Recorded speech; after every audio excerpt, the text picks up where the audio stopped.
皆さんこんにちは、あまねです。今日はですね、久しぶりにダイエット Vlog ということで、私が約5キロ痩せた方法と、そこからリバウンドせずに体型維持を続けられる習慣、痩せ習慣みたいなものを一緒に紹介していこうかなと思います。私身長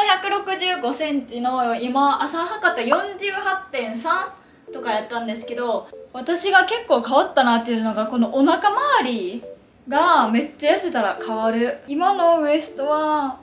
62です。めっちゃ痩せたと思う、ほんまに。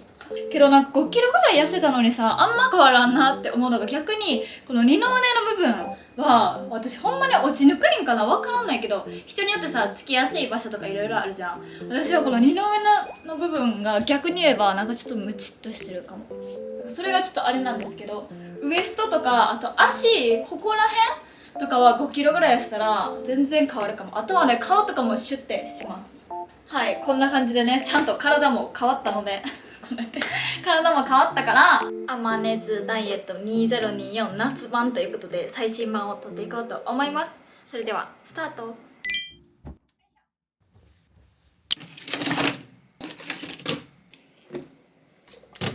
私がこの生活してる中で主に飲む飲み物は牛乳かお水かコーヒーか、あとサイダーとかやったらゼロサイダーとかそういうものを飲みます。ゼロを絶対選びます。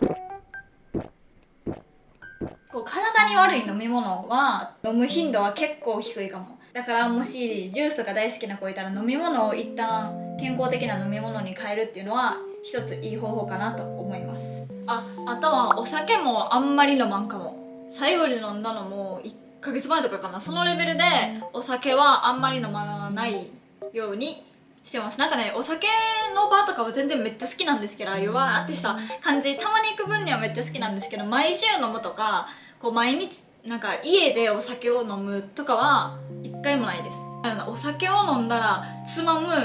こう酔っ払ってきたらこう痩せようとかそういう気持ちも全くなくなる悪循環やから、こうお酒はあんまり飲まないです。だからそういうお酒の場をこう避けられないっていう方もいると思うのね、きっと環境的に。だからそういう場合はこうハイボールとか、ハイボールってビール飲んだり味付きの甘いチューハイ飲んだりするより全然カロリー低いから、私も飲みに行ったりする時は全然ハイボール好きじゃないけどハイボール飲んだりする時あります。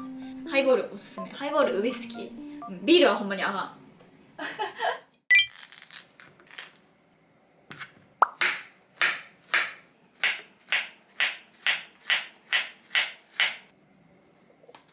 じゃじゃーん、朝ごはん兼お昼ご飯です。今時間がちょっとね、今日朝からオープニング撮ったり化粧したりいろいろしたから、今日はちょっと遅めになっちゃったんですけど、時間が13時40分ですね。まあけど大体朝兼昼なことが最近は多いかなっていう感じです。っていうのも、私前まで学校ある時は朝ごはんを食べたりしてたのね。けど今はもう1年前の学校ある時に比べて運動量がもう確実に少ないから、 YouTube 撮ったりするのも全部家やし、朝からこう登下校の時間とかもなければ勉強で糖分を消費するっていう時間もないから、今まで通りに生活してたらそれは太ってくるよねって感じやからやし、あんまりお腹すかんから最近は朝兼昼でこういうのを食べます。だけどこれを見てくれてる方に学生の方とか、あとは会社に行ってる方とかもたくさんねいると思うんですけど、私もさこの1年学校行ってる時そうやったけど、朝早く起きたらねやっぱねお腹がすくんですよ。それはもちろん起きてる時間が長いから。だからそういう時は全然食べます。私がこの1年で5キロぐらい痩せたけど、その間は全然お腹空いたら朝コンビニに寄っておにぎり1個買って、授業中9時から1時までの間に1個おにぎり食べるとかで、帰ってきたらまたお昼ご飯食べるっていう感じで普通に全然してたから、無理に朝ごはん抜くとかは絶対にしやん方がいいし、夜にたくさん食べてしまうなら朝からこうゆっくりこうちょっとずつ量を分けて食べる方が絶対に確実に野生体質は作れるかなと思います。でこのヨーグルトとかもタンパク質が 6g7g 入ってて、カロリーもねこれ全部で100キロカロリーなんですよ。でしかも砂糖類も 2% とかやからね、もう全然甘くないヨーグルトです。これは痩せようと思った時ってね食べたくなるのよ、美味しいもの、お菓子とかラーメンとか。パンとか食べたくなるのめっちゃわかるんですよ。もう私の動画も見てくれたらめっちゃわかると思うんですけど、私ほんまに食べるの大好きなのね。食べるの大好きやけど、食べる時は食べるけど、あまりにも自分の欲に従いすぎると、それは体型もさ、その食べた通りにできてくるから、だんだんプクプクしてくるじゃん。けどそれが嫌なら食事を気をつけるしかないよねっていう感じ。けど逆に言ったら食事を気にしたら確実に痩せます。体重計に乗って体重を見ることがモチベーションにつながるんやったらいいと思うんですけど、こうメンタルがこう保つのが難しいって思う方がいたら、こう体重ってさ、毎日そう水分の量とかでこう太ってもないのにさ、そう数字が増えたりそういう時もあるから、女の子やったら生理の期間とかでこう体重が重かったり軽かったりっていうのがあるから、あんまり1日の体重にこだわりすぎるんじゃなくて、1週間とか2週間の平均値を比べる方がいいのかなと思います。やし、私が体重計に乗ってる時とかはそうやって見るようにしてました。なんやろ、選手より平均的に見て痩せてるなとか、そういう見方をするのも結構ありなのかなとは思います。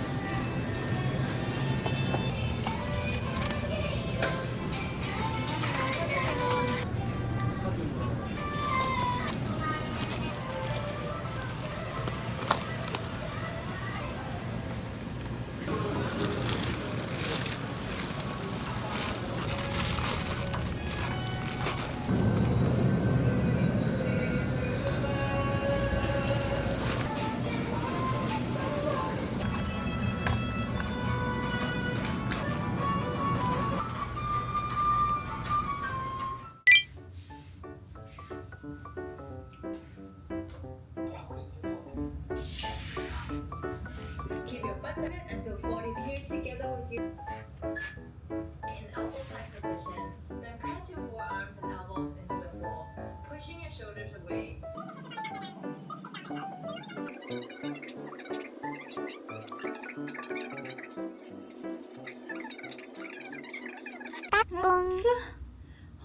一旦終了です。筋トレはほんまにどんな動画でもいいから、自分に合うものとか毎日違うものでもいいから、とにかく15分ぐらいかな、最近やってるのは。それくらい1日筋トレをするようにしてます。あとはこう姿勢がね、同じ体型でも姿勢がこうなってるのとこうなってるのの全然ここのスッキリ具合が違うから、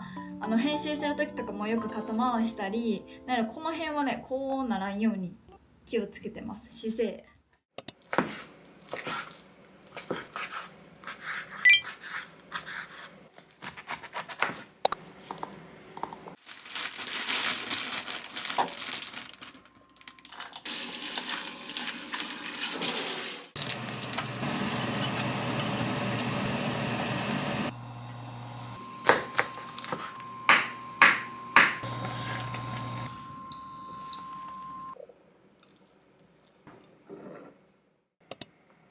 いただきます。納豆鍋ご飯です。ご飯は昨日の残り。待って、この味めっちゃ美味しい。初めて食べたんですけど、この味ささみとの相性100点。パイタンっていう味。なんかラーメンとかそっち系の味やな。うまっ。これやったらささみ無限に食べれる。あと食事以外で気をつけてたのは歩く。これです。まず学校行く時にバスを乗って行ってたのね。バスか地下鉄やけど、それを家の目の前のバス停に行くんじゃなくて、15分ぐらい歩いたところのバス停に乗って5分ぐらいバス乗って学校行くみたいな感じで、毎日だからお腹空いた状態で15分ぐらい毎朝歩くみたいなことを1年間ずっと続けてたら、それは痩せるよねっていう感じやねんけど、そういう風にはしてたね。それも意識してたし、あとは季節が心地いい時、今とかちょっと無理やけど春とか秋はそう30分から40分ぐらい歩いて学校帰ってました。朝はね、寝たいからバスで行ってたんですけど。あとは遊びに行った時とかも一駅分歩いたり、階段、エレベーターじゃなくて階段使うとか。あと韓国めっちゃ階段多いねんな。なんでこんな多いんっていうぐらい階段多いんですけど、階段を使うことも意識したりしてたやし、今もしてる。なんかそういうのはしてたっていうか、今も意識してる、ずっとって感じ。そう、モデルとかじゃないからさ、毎日こういう食事をしなくてもいいわけよ。けどたまにチートデーをしながら日々の食生活もちょっと気をつけるだけで体型維持っていうものができてくるから、全然なんやろな、無理せずが一番大事。この私痩せたのも一番大きな理由ってストレスなかったっていうことだと思うのね。こう痩せるっていうことへのストレス意識が全然なかったから、気づいたら5キロ痩せてたみたいな感じじゃん。あとダイエットをする時に頭に入れててほしいのは、ほんまに短期間でガッて痩せるのがいいかって言われたらそうじゃないから、短期間で痩せるイコールいいことっていう認識は持たん方がなんやろ、自分の心的にも楽なのかなとは思います。もちろんね、こう短期集中型とかあると思うし、私もねこう短期の方がガッて頑張る時はあるねんけど、それは例えば私が今カンコレを控えてます。カンコレの1週間2週間前です。でその1週間2週間頑張ってカンコレのために痩せよう。だからこう短期で集中してガッて制限をかけて、いろいろ食事とかに制限をかけてカンコレのために痩せるっていうのはいいと思うねんけど、それはそのカンコレが終わって普通の食事に戻した時に絶対に元に戻るから、その条件付きでその短期集中型ダイエットをするなら私はいいと思うのね。なんやけど、もしこれを見てくれてる方の中に健康的に痩せたくて長期的に痩せた体を手に入れたいとかやったら、焦らずにゆっくりやってみるのがいいと思います。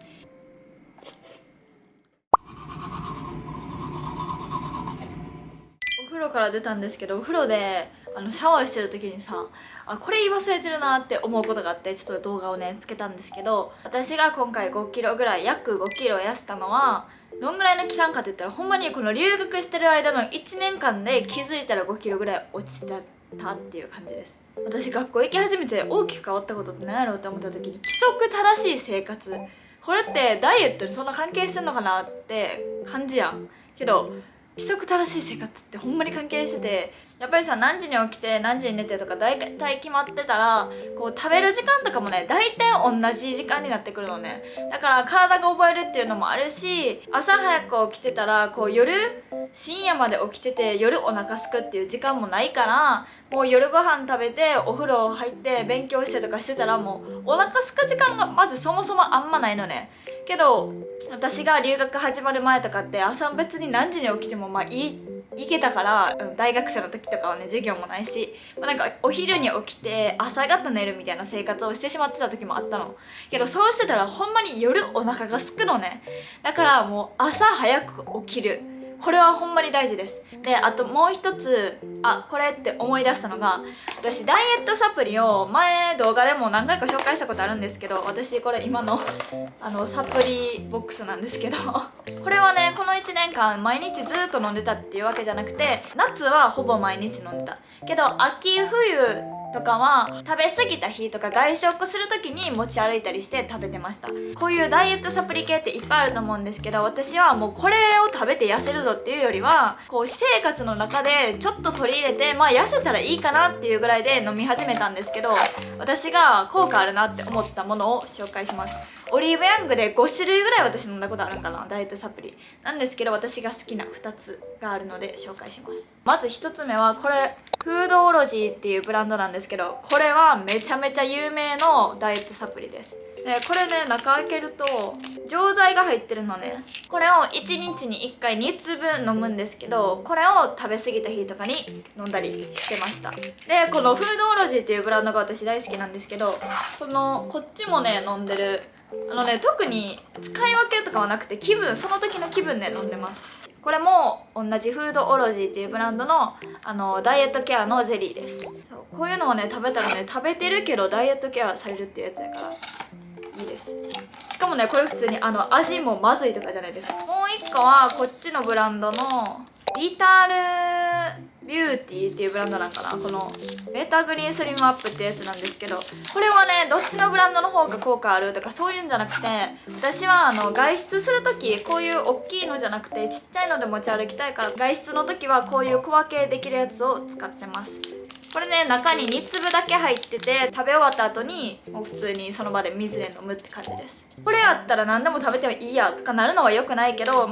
サポート的な感じで飲むのはいいかなと思います。ダイエットサプリあとは水飲むって言っても今とかの時間、寝る前の時間にガブガブガブガブ水を飲んでしまったら次の日の朝逆に顔がむくんだりするから、夜はお風呂出てから飲むのはこんぐらいのコップ1杯ぐらいかなっていう感じにしてます。で次の日にむくみたくないぞっていう予定があったら夜に飲む水の量とかちょっと気持ち減らしたり、そういうのは今もずっと意識してます。はい、そんな感じかな。なんか言い忘れてそうなんですけど、言い忘れてたって思ったことがあったら概要欄に書こうと思います。いつもね概要欄も意外とこだわって作成してるので、全部私がしてるので概要欄も読んでくれたら嬉しいなと思います。